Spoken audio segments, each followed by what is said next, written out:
Hello and welcome to Embrace Life UK, and this episode today is going to be with Dr. Rebecca Williams. Dr. Rebecca is a former GP.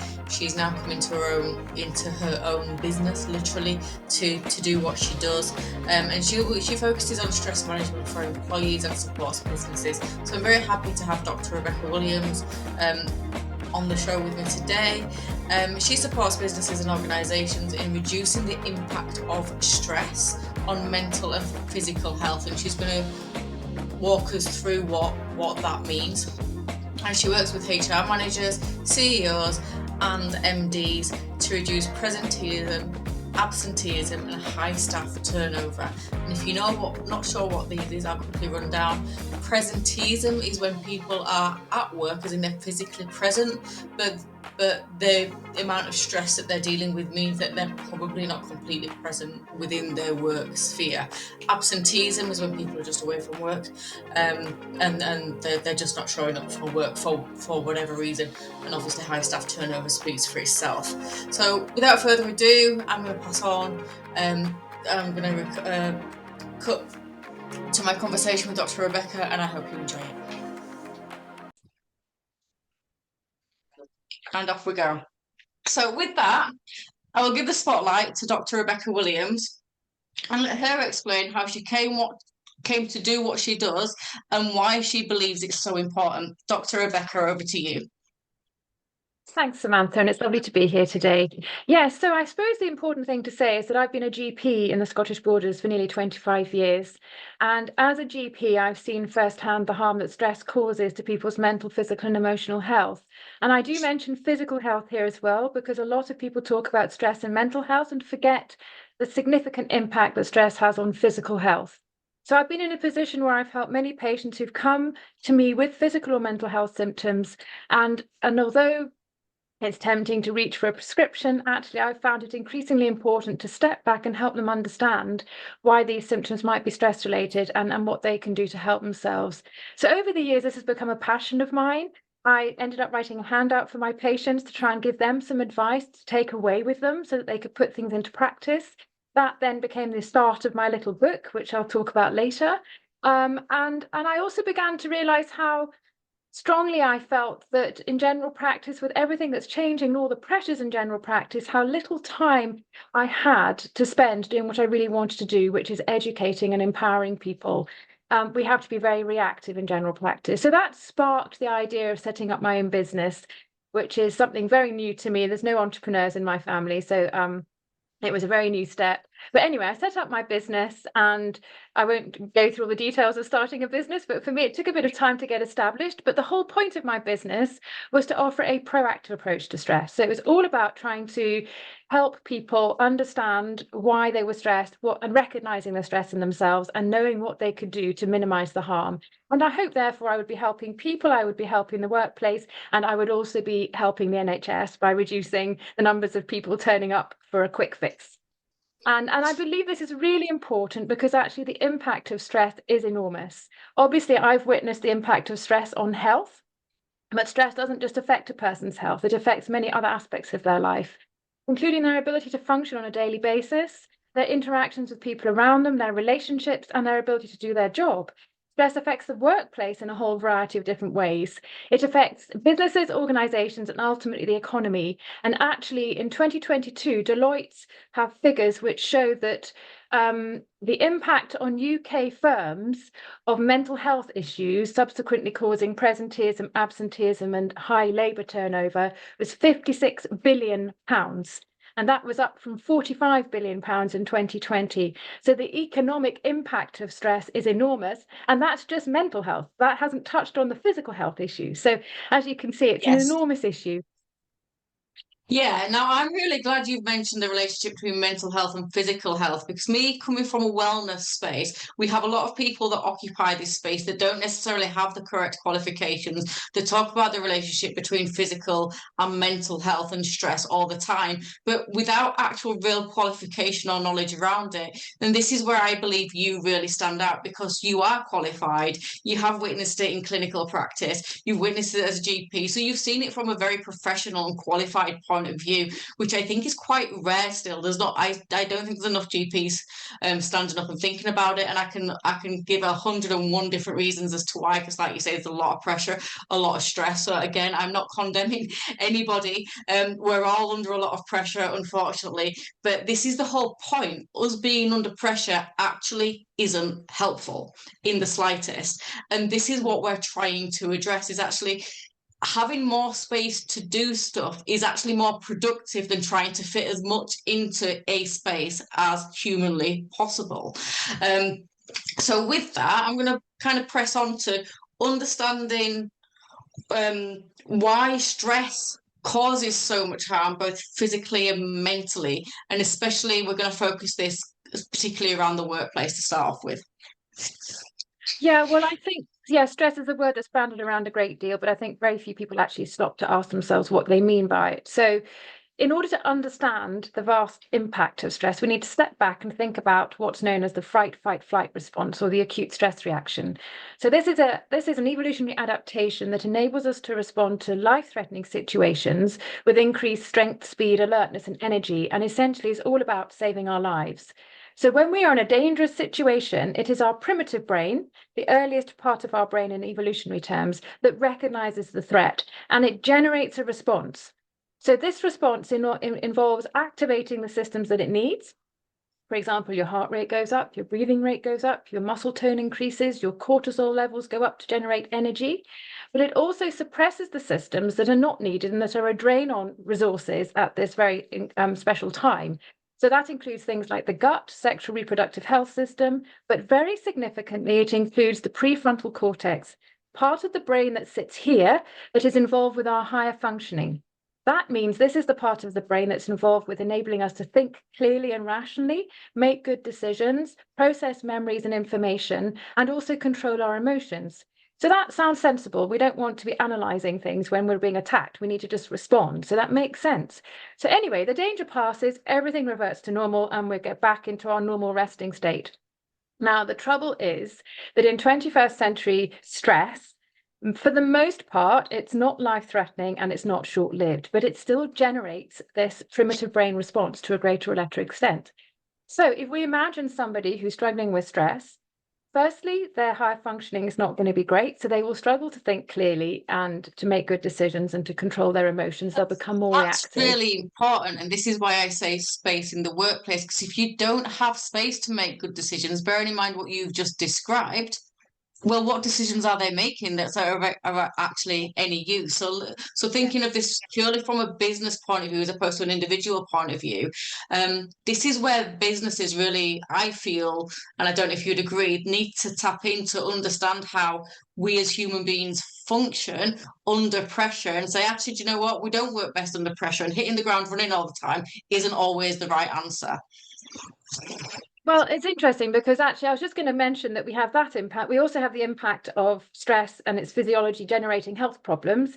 We also have the impact of unhealthy coping behavior. So people may start drinking, they may start drinking alcohol, overeating, using caffeine. And so that problem for the individual then becomes a problem for the workplace because number one, we have what I call pre-presenteeism, which is someone's not ill, but they're not functioning right because this isn't working. So as you say, they become less productive, less efficient. They become a bit more anxious because they realize they're not being as productive. So then anxiety kicks in and worsens situations. They may resort to unhealthy coping behaviors to help them cope. They may start using alcohol to help them sleep because they're not sleeping well and they're worried that's impacting on the workplace.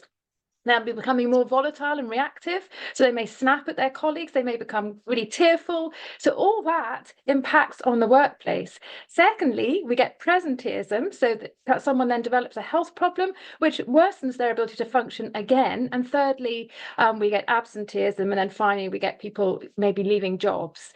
It's important to make a point about pressure, though, because people respond differently to pressure.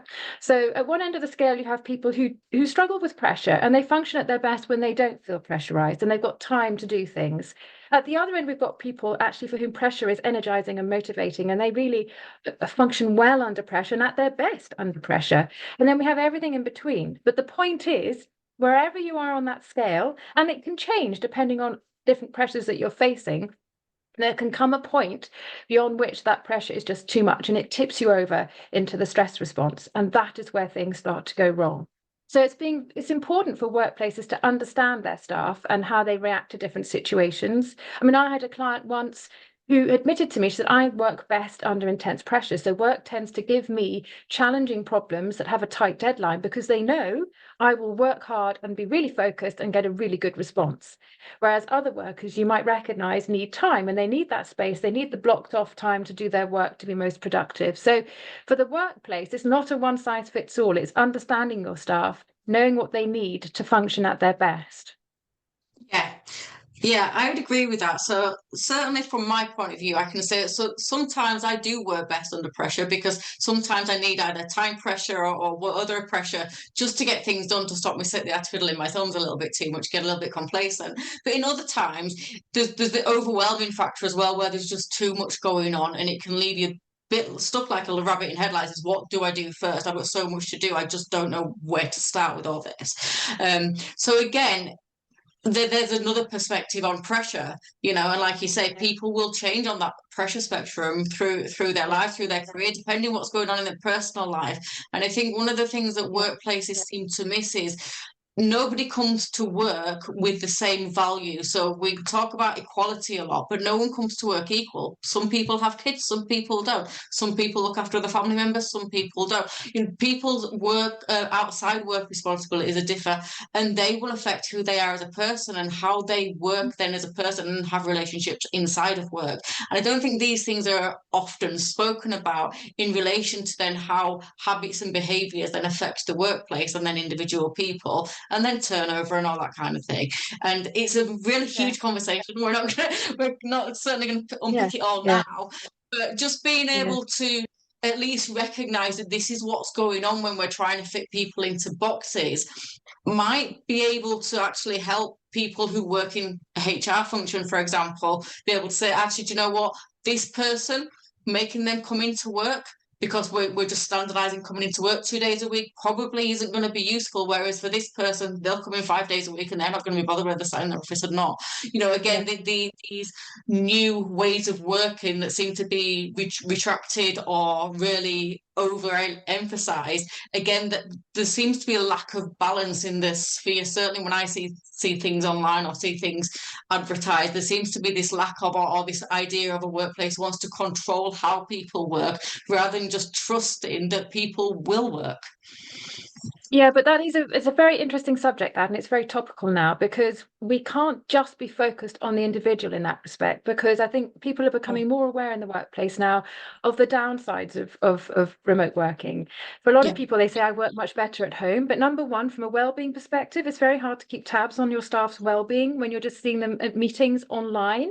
You lose the coffee Yes. filter, the coffee machine chats. You lose the seeing somebody and seeing, oh, they're a bit quiet, they're not their normal self, and asking how they are. The other thing is learning, especially for young people coming into the workplace. A lot of learning and wisdom is based upon experience and talking to colleagues and learning from colleagues. So you're in an office, you're struggling with something, a colleague says, oh, are you all right? What's going on? And say, oh, yeah, I don't know how to do this. Oh, well, have you tried this? Spontaneous chat within the workplace. And that does not happen if you're working from home in isolation. So all for the workplace, they have to take this bigger picture into account, as well as trying to help people work at their best. And the other thing I want to talk about actually is what is it, work-related stress that people talk about. I do not like that term because it's categorizing stress. And the point about stress is it's like a fungus that kind of infiltrates everything.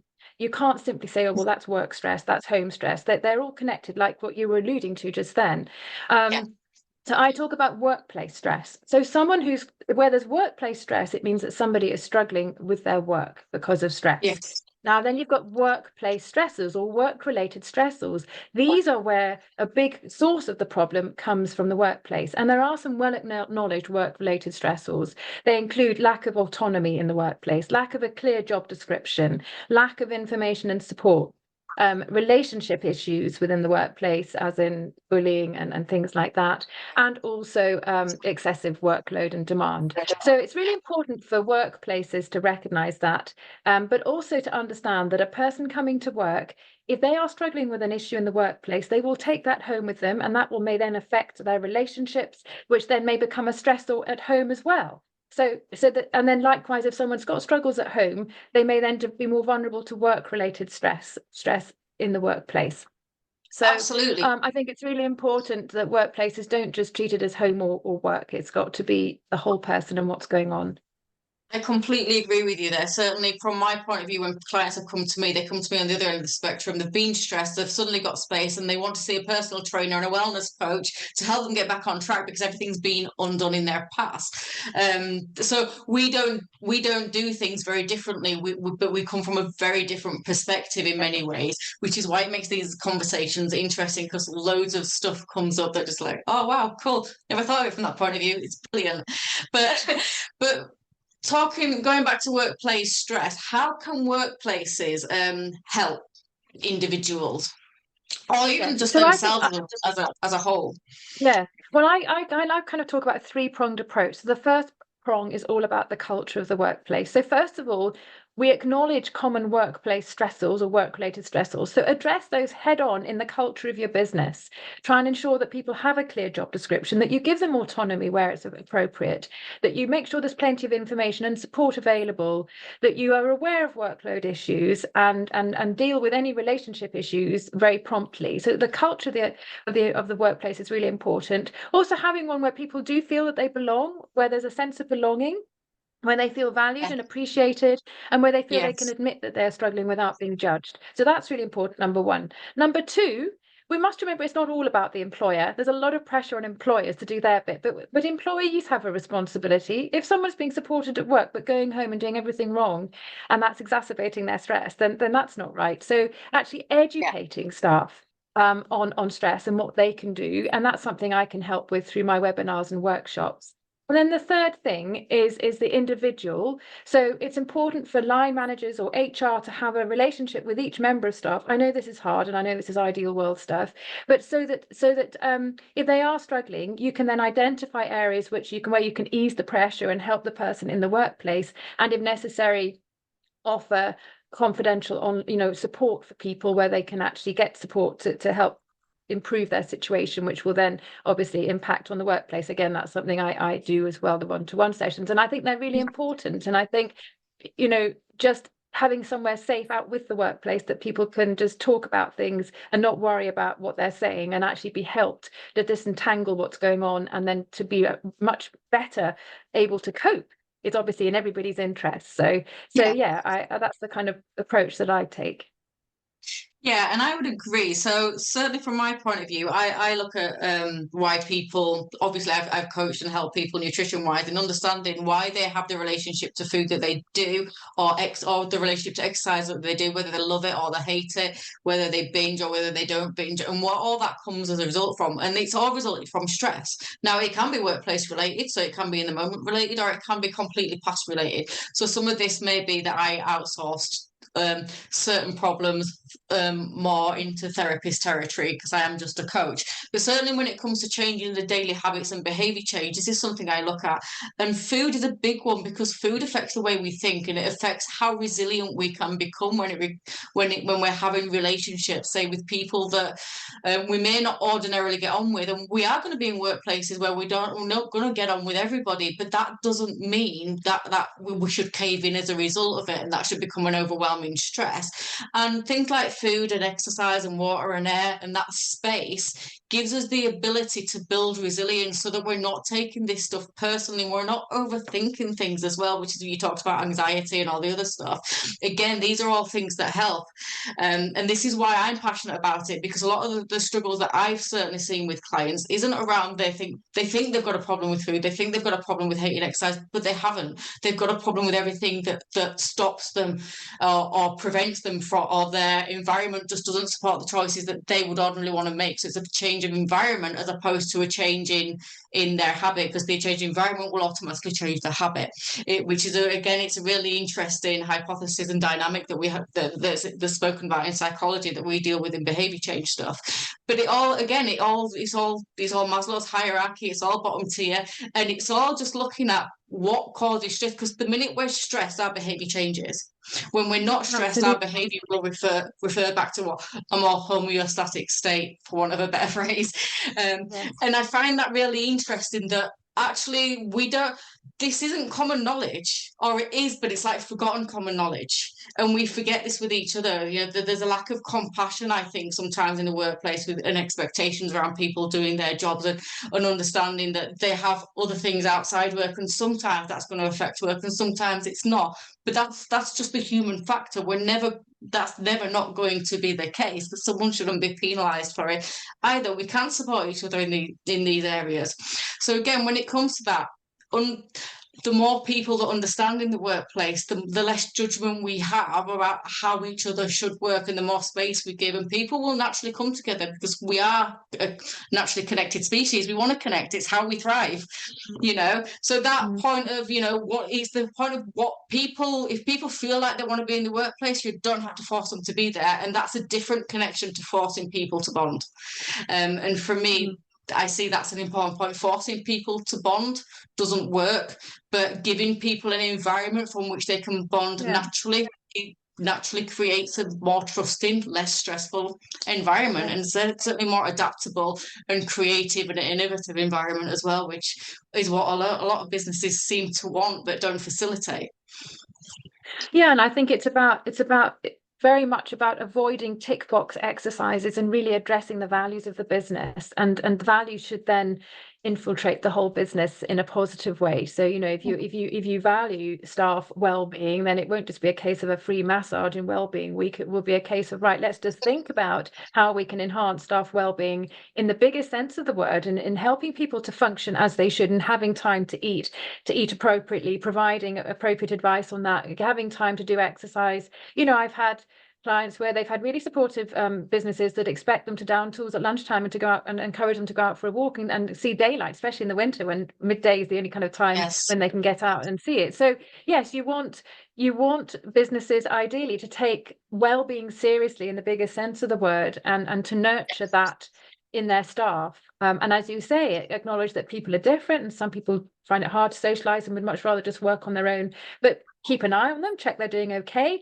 but also find ways to help people feel they do belong, and to bond, Yes. and to develop relationships, healthy relationships within the Yeah. workplace. So Yeah. Yeah, I do find people will naturally develop healthy relationships as long as they feel safe. But you've got to give them space to feel safe. You can't yeah, force somebody to feel safe. And I think no, this is where the issues come in. Like I say, I do fundamentally believe, and all the research shows, that we are community creatures. We thrive together. And people who tend to be more timid, or more, a bit like me, actually, I'm an introvert. We tend to want to, excuse me while I just sort this off my screen.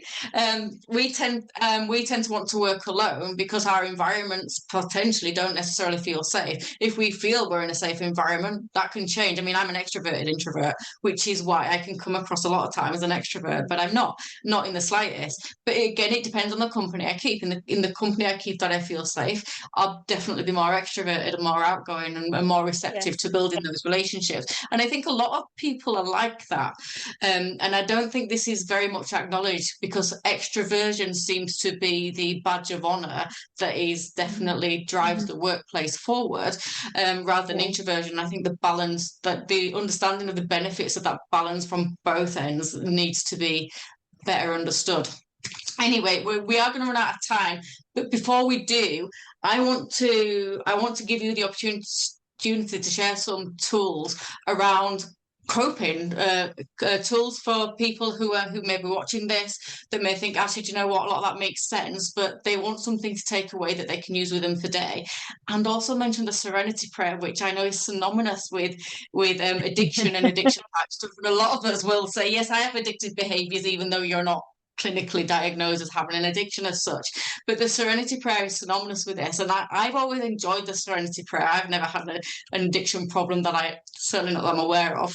Um, but I think it's just a really, really a good tool to help us to remember that actually the world isn't all for us to fix there and then, and it lets us actually just in that moment just have a little bit of peace, to be able to yeah, gather that space up and move on. So I'm just going to hand that back over to you again, the yeah. Serenity Prayer, and any tools that you've got that you'd like to share with people.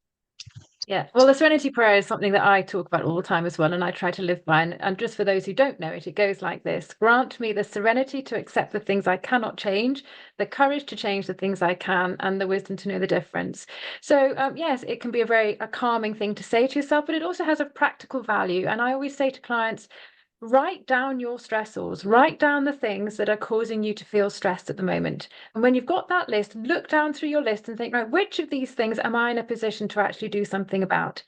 And then focus your energy on those things, because we can spend a lot of time worrying about things that we actually can't do anything about, like things going on in the world in particular, but also maybe other people's personalities and things like that. So it's really important to just calmly to think, right, okay, I don't think things are great with my partner at the moment. So actually, I'm going to ring fence some time to spend with them and actually just try and reconnect with them.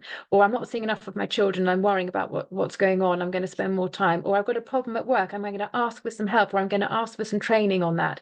So it's identifying the things that you are in a position to do something about. And an acronym that says the same thing that some people might find easier to remember is CIA: Control, Influence, Accept. So again, it's asking you to focus on the same things. A tool that I've come up with, which I think can be quite useful, and this is in the context of unhealthy coping behaviors. Now, these are the things that we tend to reach for as a quick fix to make us feel better, like alcohol, comfort eating, smoking, caffeine. And so my message is, let them be a treat, not a treatment for underlying issues that need attention. So when you reach for a Like that. glass of wine, ask yourself why. Why am I reaching for this? Is it because I want it to help? I want to get sleep better because an alcohol will help me? Is it because I'm feeling anxious?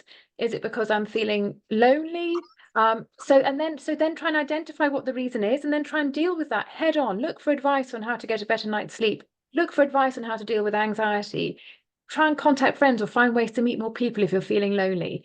So that's the one thing. And the other thing is, if you can't address the why, then I talk about things called simple joys. So these are the things that for you as an individual are little things that don't take too much time that make you feel better. So for me, I enjoy playing the piano. So just 5 minutes on the piano for me is a simple joy. Going and looking at the birds in the garden, looking at the flowers in the garden, looking at certain photographs, whatever it is, identify a few little things that don't take very long so you can reach for those when you need a pick me up rather than reaching for your natural kind of quick fixes that ultimately can cause you harm. So I there's a few really little like things that. to be thinking about. Yeah, I really like that. This is something I do naturally and automatically, but I've never thought about it in those terms. But after giving it a label like simple joys, that's so nice. It's very heartwarming as well, isn't it? It's almost like a little bit of nourishment in a time where you feel otherwise stressed. A little bit of nourishment can go a long way. Yes, and it can. And in fact, if you have, so having when the day's tough or when you're feeling overwhelmed by things, actually just going and embracing a simple joy for a little while, coming back to it, and then doing a little bit more of the hard stuff, and then going off and treating yourself again. So it's treating yourself, but with something that's not going to harm you. Yeah, absolutely. And with that, I'm going to move on. I want before we run out of time, your tagline is educate, empower, and equip. And you also have a book. I want you to quickly talk about those two things before we have to wrap up, if that's okay. Yes, well, my tagline is those three words, I suppose, encompass what I'm all about. So I'm passionate about educating people on stress so they really understand what's going on and understand what's going on for them and learn to recognize it and know what they can do to minimize the harm it causes. Empowering is giving people that sense of they know, they understand, they're not overwhelmed, they're less overwhelmed, or they know what to do when they do feel overwhelmed. And then equipping is providing them with the tools to help them. And sometimes it's self-care tools, sometimes it's sort of practical advice, and ultimately I focus on the mind, body, spirit, because I focus on mental, physical, and emotional health, and recognizing that we need to nurture all three of those things within ourselves. And so my little book, yes, is available on Amazon. It's There called we go. Dealing with Stress the Mind, Body, Spirit Way, and it basically encourages reflection. It helps people ask themselves some questions. It talks about stress the way I have just now, about how it causes harm, and it provides a multitude of tips and self-care tools that will hopefully be helpful for people. That's fantastic. And just to let everybody know, I will have details to Dr. Rebecca's book and her website in the details section of the video. So don't think you need to pause or anything. It's all just down there. Just look in the description. Everything will be there. And with that, I want to say thank you to Dr. Rebecca for joining us. It's been a fantastic, 25 minutes or so. Really packed with lots of things there, lots of stuff to unpack. And hopefully we could have Dr. Rebecca back at some point to dig deeper into some of these the headline conversations that we've just had, and see if we can help a little bit more and support you guys a little bit more with your day-to-day and running a business in a really good, strong, empowering way for both yourself and for your colleagues. All right. Thank you.